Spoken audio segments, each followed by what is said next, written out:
आज प्रदेश भर में राज्य स्तरीय शाला महोत्सव का आयोजन किया गया। कोरोना महामारी के चलते स्कूल बंद थे, ऑनलाइन क्लासेस ली जा रही थी, परंतु छत्तीसगढ़ के ग्रामीण क्षेत्रों में विभिन्न कठिनाइयों के चलते पूरी तरह से शिक्षा प्रणाली ठप पड़ गई थी।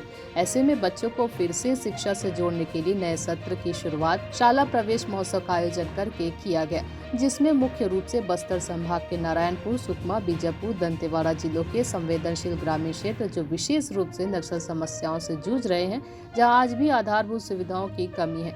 ऐसे में इन क्षेत्रों के बच्चे पूरी तरह शिक्षा से वंचित हो गए हैं। इन जिलों में 15 वर्षों से अधिक समय से 400 से अधिक स्कूल नक्सली समस्या के कारण बंद थे, जिनमें से पुनः 260 स्कूल खोले जा चुके हैं, जिनमें एक सत्र का शुभारंभ मुख्यमंत्री भूपेश बघेल द्वारा वीडियो कॉन्फ्रेंस के माध्यम से किया गया, जहां मुख्यमंत्री ने सीधे बच्चों और अभिभावकों से बात की।